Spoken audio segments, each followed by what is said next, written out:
নমস্কার, ব্রেকিং বাংলায় আপনাদের স্বাগত। আমি জয়ন্ত মজুমদার।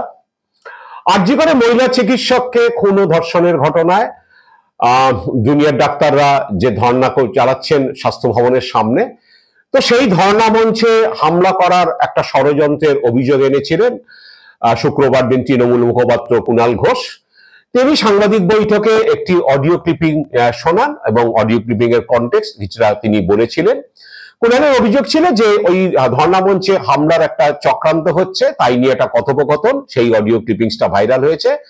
তো তার কাছে সেই অডিও ক্লিপিংসটা এসছে, সেই অডিও ক্লিপিংসটা রয়েছে যে সেই ধর্ণা মঞ্চে হামলা চালাতে হবে।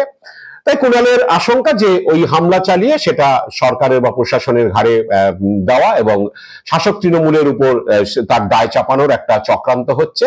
তো সেই চক্রান্তের তিনি অভিযোগ করেছিলেন এবং সেই চক্রান্তের অভিযোগ হিসাবে তিনি সেই অডিও ক্লিপিংসটা সাংবাদিক বৈঠকে শুনিয়েছিলেন এবং সাংবাদিকদের সেটা দেওয়া হয়েছিল এবং সেটার কিছু কনটেক্সট তিনি শুনিয়েছিলেন যে একজনের সঙ্গে কথোপকথনে বলছে যে ওখানে সল্টলেকে হামলা চালাতে হবে ধর্ণা মঞ্চে, এবং অপরজন বলেছেন যে সেটা যে তাদের উপর হামলা চালানোটা কি ঠিক হবে, কারণ ওর যারা পার্টনার আছে, যাদের নিয়ে হামলা চালান উনি, তারা কেউ কেউ আপত্তি করছে যে ওদের উপর হামলা চালানোটা কি ঠিক হবে, ওরা তো মানুষের জীবন বাঁচায়। তো এই ধরনের কথা অপরজন তাকে বলছে যে একেবারে তো তাদের মেরে ফেলার কথা বলা হচ্ছে না, আর যদি মাথা টাথা ফাটিয়ে দেওয়া যায়। কিন্তু অন্যজন বলছেন যে আসলে যারা হামলা চালাতে যাবে তারা মদ খেয়ে গেলে সেখানে তারা ঠিকমতো সামাল দিতে পারবেন কিনা, যদিও উল্টো পাল্টা কিছু করে বসে। এই ধরনের সমস্ত কথোপকথন সেটা ছিল সেই অডিও ক্লিপিংসটাতে। তো সেই অডিও ক্লিপিংসটা নিয়ে কুণাল ঘোষ দাবি করেছিলেন যে এটা একটা ষড়যন্ত্র হচ্ছে। তো সেই ষড়যন্ত্র করে শাসক দল বা তৃণমূলের উপর দায় চাপাতে চায় যে যেন জুনিয়র ডাক্তারদের এই আন্দোলনে মঞ্চে বা এই ধর্ণা মঞ্চে হামলাটা শাসক দল তৃণমূল চালিয়েছে।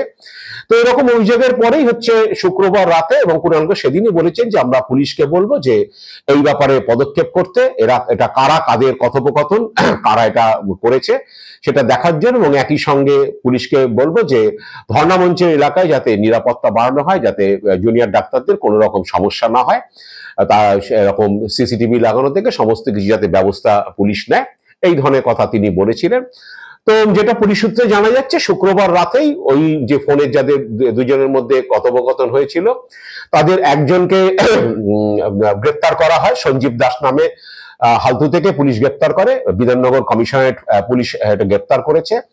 এবং শনিবার দিন ভোরবেলা সিপিএম এর কলকাতা জেলা কমিটির সদস্য এবং যুব ফেডারেশনের বা যুব নেতা, তিনি যুব ফেডারেশনের যে পত্রিকা, সেই পত্রিকার সম্পাদক কলতান দাশগুপ্তকে পুলিশ গ্রেপ্তার করেছে। মোট দুজনকে গ্রেপ্তার করা হয়েছে। এদিন শনিবার দিন আদালতে তোলা হলে বিচারক তাদের 21শে সেপ্টেম্বর পর্যন্ত পুলিশ হেফাজতের নির্দেশ দিয়েছে। তো কলতান গ্রেপ্তার হওয়ার পরেই হচ্ছে সিপিএম এর তরফে কেউ কেউ এই বিষয়ে তৃণমূলের বা সরকারের বিরুদ্ধে বা পুলিশের বিরুদ্ধে ষড়যন্ত্রের অভিযোগ করেছেন। তাদের বক্তব্য যে এটা হচ্ছে এই যে আন্দোলন চলছে বা সিপিএম প্রথম দিন থেকেই গত 9 আগস্টে ওই চিকিৎসকের খুনের পর থেকে সিপিএম আন্দোলনে নেমে পড়েছে। আরজি কর হাসপাতাল থেকে তাদের আন্দোলনের শুরু, সেদিন থেকেই তারা রাস্তায় রয়েছে, বিভিন্ন জায়গায় মিছিল মিটিং তারা করছেন, মানববন্ধন করছেন। তো এই আন্দোলনের মুখ ঘুরিয়ে দেওয়ার জন্য সিপিএম এর গায়েটা কালি ছাটানোর জন্য এটা ষড়যন্ত্র করে করা হয়েছে, কলতানকে তাই গ্রেপ্তার করা হয়েছে।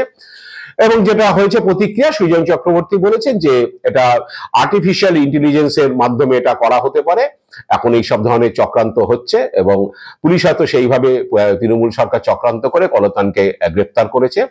একইভাবে সিপিএম এর কলকাতা জেলা কমিটির সম্পাদক কল্লোল মজুমদার তিনি সংবাদ মাধ্যমকে বলেছেন যে কুণাল ঘোষ এইরকম বিভিন্ন লোককে দিয়ে ফোন করিয়ে এরকম ধরনের ষড়যন্ত্র তিনি অভ্যস্ত, তাই হয়তো তিনি কোনো ধরনের ষড়যন্ত্র করে থাকতে পারেন। তো সিপিএম এর সাধারণ সম্পাদক মোহাম্মদ সেলিম তিনি এদিন ছিলেন না, তিনি দলের সাধারণ সম্পাদক সীতারাম ইয়েচুরির শেষ যাত্রায় তিনি অংশ নেবেন বলে তিনি দিল্লিতে গিয়েছেন। মোহাম্মদ সেলিম বলেছেন যে এটা হচ্ছে সেই মহারাষ্ট্রে ভীমা কোরেগাঁওয়ের মামলার মতো সেই ষড়যন্ত্র, সেই বিজেপি যে ষড়যন্ত্র করেছিল সেই ষড়যন্ত্র এ রাজ্যে তৃণমূল করেছে। তো বিকাশ ভট্টাচার্য বলেছেন, সিপিএম সাংসদ তথা আইনজীবী, তিনি বলেছেন যে সিবিআই যে তদন্ত করছে সেই তদন্ত এইটাকে আওতাভুক্ত করা হোক, কারণ আমার মনে হয় যেহেতু এইটা সঙ্গে এই ধর্ণা মঞ্চে হামলার যে চক্রান্তর কথা বলা হচ্ছে এটাতে কলতানকে জড়ানোর একটা চক্রান্ত হয়েছে, তাই সিবিআই বা এই আন্দোলনটাকে নষ্ট করে দেওয়ার জন্য, অভিমুখ ঘুরিয়ে দেওয়ার জন্য এই ধরনের ষড়যন্ত্র হয়েছে। তো সিবিআই এর উচিত যে এই মামলাটা তাদেরও নেওয়া, টেক ওভার করা এবং দেখার যে সত্যি কিভাবে কি হয়েছে, সত্যি তাদের মধ্যে কোনো কথোপকথন হয়েছে কিনা, নাকি এটা মধ্যে এই অডিও ক্লিপিং এর মধ্যে কোনো ষড়যন্ত্র রয়েছে, এই নিয়ে বিকাশ ভট্টাচার্য দাবি করেছেন। তো মীনাক্ষী মুখার্জি মানে ডিওয়াইএফআই, এসএফআই এবং মহিলা সমিতি এদিনই হচ্ছে বিকেলে সাংবাদিক বৈঠক করেন। তো সাংবাদিক বৈঠকে মীনাক্ষী মুখার্জিরা যদিও বলেননি যে কণ্ঠস্বরটি শোনা গিয়েছে সেটা কলতানের নয়, যেমন কল্লোল মজুমদারও বলেননি যে সেটা কলতানের নয়। মীনাক্ষী মুখার্জিরা হচ্ছে ষড়যন্ত্রের অভিযোগ করেছেন এবং তারা বলেছেন যে এইভাবে ষড়যন্ত্র করে আন্দোলনের অভিমুখ ঘুরিয়ে দেওয়ার চেষ্টা হয়েছে। তো দলের নেতারা কলতানের পাশে দাঁড়িয়েছেন এবং প্রত্যেকেই কম বেশি ষড়যন্ত্রের অভিযোগ করেছেন। কেউ আর্টিফিশিয়াল ইন্টেলিজেন্সের কথা বলেছেন, কেউ বলেছেন কাউকে দিয়ে ফোন করিয়ে এইভাবে হচ্ছে চক্রান্ত করা হয়েছে কলতানের বিরুদ্ধে। তবে অনেকেই হচ্ছে কলতানের গলা নয় এটা বলেনি, বা কলতান নিজেও তিনি সংবাদ মাধ্যমকে গ্রেপ্তার হওয়ার পর বলেছেন যে তার বিরুদ্ধে ষড়যন্ত্র করা হয়েছে, তবে তার এটা কণ্ঠস্বর কিনা ফোনে সেটা তিনি হ্যাঁ বা না কিছু বলেননি। তো এরকম একটা অবস্থার মধ্যে রয়েছে। তো অনেকেই মনে করছেন যে এটা সিপিএম প্রথম দিন থেকে এই ইস্যুতে যেভাবে আন্দোলনে ঝাঁপিয়ে পড়েছিল এবং যেভাবে যে সামাজিক যে আন্দোলনটা বা রাত দখল থেকে শুরু করে বিভিন্ন জায়গায় ডিওয়াইএফআই, এসএফআই একটা বড় ভূমিকা নিয়েছিল, এবং সেই জায়গায় দাঁড়িয়ে এবং কলতানের এই ঘটনাতে হচ্ছে তাদের কিছুটা মুখে চুনকালি পড়েছে। কারণ অনেকেই মনে করছেন যে হয়তো কথোপকথনটা হয়েছিল কোনোভাবে, কলতান হয়তো বুঝতে পারেননি যে সেটা কোনোভাবে লিক হয়ে যেতে পারে, সেই কারণেই হয়তো হয়েছে। কারণ দলের অন্দরে অনেকেই বলছেন যে কি বলে উপরে ষড়যন্ত্রের অভিযোগ হলো, দলের অন্দরে অনেকেই বলছেন যে যে কণ্ঠটি ফোনে শোনা গেছে সেটা কলতানের কণ্ঠ বলেই তারা হচ্ছে চিহ্নিত করেছেন। তো এই নিয়ে এখন অনেকের মধ্যে চিন্তা হয়েছে যে যেভাবে সিপিএম এই আন্দোলনটা করেছে তাতে তাদের মুখে কি চুনকালি পড়ে গেল, এবং সেই আন্দোলনের সিপিএম এর যে জোশটা ছিল বা সিপিএম যেভাবে নেমেছিল, শুক্রবার শনিবারও সিপিএম এর লালবাজার অভিযান ছিল, শুক্রবার দুপুর থেকে শনিবার বিকেল পর্যন্ত সে লালবাজার অভিযানে কলতান নিজে হাজির ছিলেন। তিনি সারা রাত সেখানেও ছিলেন। ভোরবেলা 5টার সময় তিনি সংগ্রাম মুখোপাধ্যায় নামে আরেকজন পার্টি কর্মীর সঙ্গে তিনি একটি ট্যাক্সিতে চলে যান। তো টালিগঞ্জের কাছে যখন তিনি গেন, টালিগঞ্জ ফাঁড়ির কাছে পুলিশ তার ট্যাক্সি আটকায়, দুজনকে পুলিশ আটক করে। পরে অবশ্য সংগ্রামকে ছেড়ে দেওয়া হয়েছে এবং কলতানকে গ্রেপ্তার করা হয়। বিধাননগর কমিশনারের পক্ষ থেকে বলা হয়েছে যে তারা 100% নিশ্চিত হয়েই হচ্ছে এই অডিও ক্লিপিংস এর ব্যাপারে 100% নিশ্চিত হয়েছে তারা কলতান দাশগুপ্ত এবং সঞ্জীব দাসকে গ্রেপ্তার করেছে, এবং ওই কথোপকথনে আরো যে 2-3 জনের নাম শোনা গিয়েছে তাদের ব্যাপারে খোঁজ খবর চলছে। এখন জানি না যে অবস্থা হয়েছে বা যে ঘটনাটা ঘটেছে তাতে যদিও তৃণমূলের পক্ষ থেকে অভিযোগ করা হয়েছে এবং পুলিশ গ্রেপ্তার করেছে, কোর্টে কলতানকে পিসি দেওয়া হয়েছে 7 দিনের। সিপিএম নিশ্চিতভাবেই হচ্ছে সেটার আইনি লড়াই লড়বে। বিকাশ ভট্টাচার্যরা তো কলকাতা হাইকোর্টেও যাবেন। এখন পুলিশও, আমি যেটুকু খবর রেখেছি, পুলিশও এখন নিশ্চিত না হয়ে হচ্ছে এই ধরনের গ্রেপ্তার করছে না, কারণ জানি যে সেই নিয়ে হচ্ছে হাইকোর্ট, লোয়ার কোর্ট না হলো হাইকোর্টে অনেকেই যেতে পারেন এবং হাইকোর্টে গিয়ে তারা হাইকোর্টের দ্বারস্থ হয়ে বলতে পারেন যে তাদের বিরুদ্ধে ষড়যন্ত্র হয়েছে এবং তারা জামিনের জন্য বা এই মামলা থেকে মুক্তি পাওয়ার জন্য তারা আবেদন করতে পারেন। সেই জন্য বিধাননগর কমিশনের বারবার বলেছে যে তারা 100% নিশ্চিত হয়ে হচ্ছে তারা গ্রেপ্তারটা করেছে কলতান দাশগুপ্তকে। তো এখন সিপিএম দেখা যায় যে এই ফেস সেভিংটা তারা কিভাবে করে এবং ষড়যন্ত্রের অভিযোগ দিয়েই নাকি হচ্ছে তারা আরো সোচ্চার হয় যে তাদের আন্দোলনকে দমন করার জন্য বা আন্দোলনের অভিমুখকে ঘুরিয়ে দেওয়ার জন্য এই ধরনের হচ্ছে ষড়যন্ত্র সরকার বা পুলিশ করেছে বা তৃণমূল করেছে।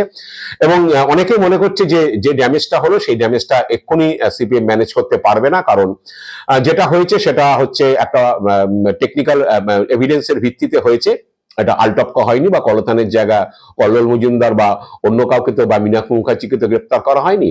নিশ্চিতভাবেই কোনোভাবে পুলিশ নিশ্চিত হয়েই হচ্ছে এটা করেছে। তা বাবা পার্টির অনেকে বলছেন যে কলতান এই ধরনের মানসিকতার নন, তিনি তাকে যারা চেনেন তারা বলেছেন যে তিনি ফেসবুকে কবিতা লেখেন, প্রেমের কবিতা লেখেন অনেক, এবং খুব শান্ত স্বভাবের মানুষ, কোনো সময় রাগ করেন না, মাথা গরম করেন না, পার্টি কর্মীদের মধ্যে কেউ মাথা গরম করলে বা ঝগড়াঝাটি করলে তাদেরকে থামান। সেই কথান কিভাবে এই ধরনের কথোপকথন তিনি করতে পারেন, এই নিয়ে সিপিএম এর অন্দরও অনেকে অবাক হয়েছেন। জানি না এখন সিপিএম শেষ পর্যন্ত এটাকে কিভাবে ড্যামেজটা এই কন্ট্রোল করে, এবং ড্যামেজ কন্ট্রোল করে এই মুভমেন্টটা যেভাবে তারা রয়েছে, কারণ এখন অনেকেই আঙ্গুল তুলবে বা তৃণমূল ইতিমধ্যেই তুলেছে যে সত্যি সত্যি মঞ্চে, ধর্ণা মঞ্চে হামলা করে সেটার দায় সরকারের ঘাড়ে বা তৃণমূলের ঘাড়ে চাপিয়ে দেওয়ার ষড়যন্ত্রে সিপিএম এর নেতা জড়িত, এবং তার জন্য পুলিশ তাকে গ্রেফতার করেছে।